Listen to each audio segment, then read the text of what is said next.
Today I'm going to be talking to you all about the two different forms of trafficking and about what it is, who are the victims, who are the perpetrators, what are the different types, and the myths and misconceptions that come with trafficking. So, yay, it worked. Okay. So there are often misconceptions that come with trafficking. Many people believe that you have to be kidnapped or forced into trafficking, like taken. It's not like that. Only poor people and foreigners are the victims, and all the victims are normally over the age of 18. I will bust all of these misconceptions for you. Okay, what is human trafficking exactly? I can't raise awareness about it if I don't know what it is, and if you don't know what it is. It is the exploitation of vulnerable individuals by others for profit, and basically the other way to think about it is it's slavery. It's the main way to think about it. Okay. There are two forms of human trafficking. The first one is labor trafficking, and this occurs when a perpetrator financially gains from the work of the victims who are manipulated, coerced, or otherwise threatened, and the victim gains very little, if anything, financially from this. And there are several service industries that profit from them, and also very different agricultural industries that profit from labor trafficking. And the other one is sex trafficking. And this occurs when a perpetrator gains money financially by exploiting vulnerable individuals for the acts of prostitution, stripping, pornography, or other sexual acts. It's a large percentage that make up the cases. Okay, and who are the victims? I cannot stress this enough. Anyone can be a victim. Race, gender, ethnicity, age, doesn't matter. It can be the kids walking in your school. It can be the parents of the kids who are walking in your school. It can be the person you're standing next to. It can be anybody. However, the perpetrators do have this idealistic model that they want for trafficking. For labor trafficking, they often want individuals from foreign countries who they can coerce and manipulate into believing that they will get a better life for them and their families. They can come over, they can work, and once they get enough money, they can start their own business and get their papers, and they can send for their families. However, once they are here, the rules change. A debt piles up. The perpetrator will say, oh, you got sick on your way here. I have to pay for the medicine. I have to pay for where you sleep. I have to pay for the food that you eat. And that's going to start mounting up, and it's going to make a debt that is impossible for them to pay back. The victims of sex trafficking are often teenagers, runaways or throwaways, and a runaway leaves their house, leaves their guardian, and ends up homeless. Throwaway is where the guardian doesn't want the child and will kick them out and say, don't ever come back. And they may be otherwise vulnerable. A lot of the times these girls or guys are wanting attention, and so these perps will show them the attention that they so crave, and then later on down the road they'll say, okay, I need you to go to this motel and sleep with this person so I can get a profit from them. And they don't want this perp to leave them because they've grown attached. So they are afraid of going back to the way things used to be. So they mainly stay. Okay, and who are the perpetrators? While anyone can be a perpetrator, they often work in strong, organized crime hierarchy systems. You've got the main person on top, and then you've got everyone else who follows the person, the main perpetrator's bidding. They do whatever they want. The perpetrators can also pretend to be a child's mother or father. So when you have the children come in and the parents come in for a parent-teacher conference, these children and these parents may not be the true parents. And they can control the conversation and how things work out for the child. Especially if the child and the family, that English is a second language for them. Because then the dad can control the conversation with the teacher and with the mom And so he's in control, which is what they want. Okay. Industries at risk for human trafficking: chocolate and clothing and agricultural and restaurants. Subway in Lexington just had a big trafficking bust where they brought men over from India to work for them for nothing.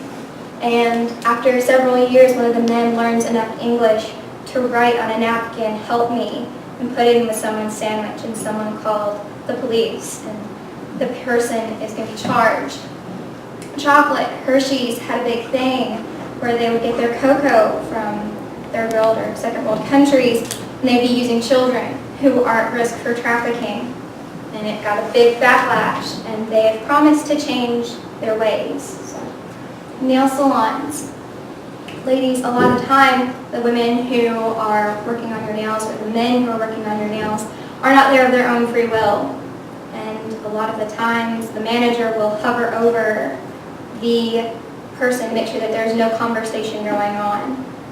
So this way he can control the conversation and control everything that's going to happen, these people.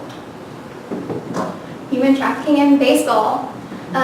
Human baseball players like Jesse Puig are being smuggled out of Cuba, and a lot of the times they have to pay a fee to be smuggled out.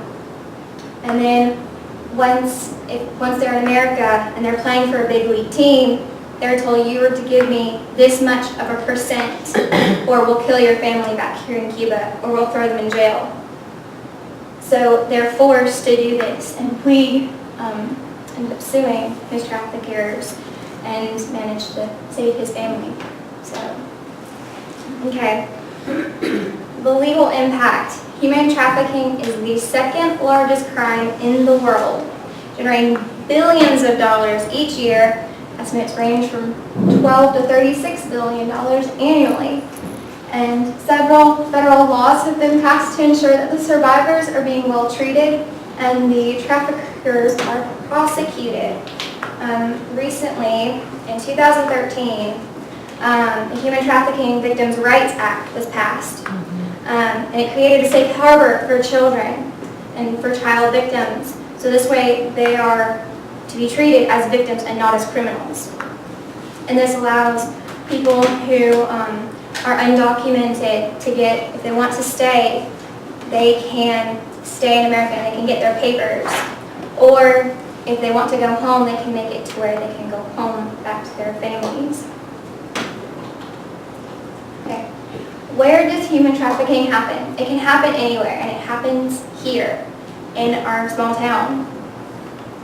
However, there are not known cases, but if we raise enough awareness, more people will come forward when they realize that this behavior or things that have been happening to them are not normal.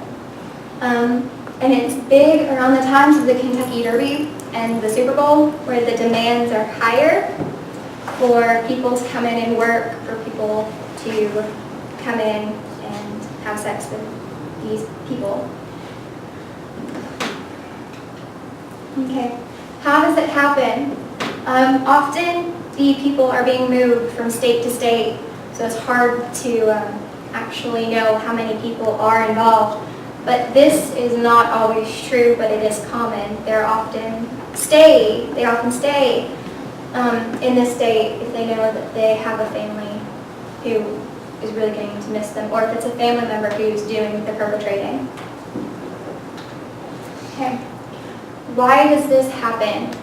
Massive amounts of money are being made off of the backs of vulnerable people.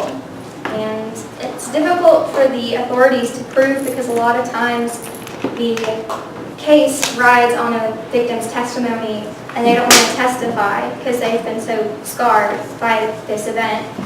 Or they have all the evidence, but somehow the case isn't labeled human trafficking. So it's broken down into several other things. And so that's why you don't hear a lot of human trafficking prosecutions. Okay, why raise an awareness? Because this is a crime that occurs in our community, even though a lot of people don't know that it does. And also, each student and the students' families are potentially a target for human trafficking. And what I would recommend is I know someone in Louisville who does a training, and she can train you all on how to recognize the signs and how to really understand more of the laws that can work in your favor, knowing what to do and who to go to for help with children or their families that are being trafficked. My resources, I use the book Sold. Rescue and Restore Kentucky is a great website. You all should check it out. And then a paper that was written by Dr. T.K. Logan. And then resources for you. Freetowork.org is a major website. I love it because you can go on there and you can type in any industry you want, and it'll tell you the report card and the grade, so you know is human trafficking occurring in these industries: coffee, your electronics, clothing, things like that. And the last three are lessons, ways for teachers to teach human trafficking in the classroom. So this way, more students become aware. And these are some ways to do that without making anyone upset or annoyed.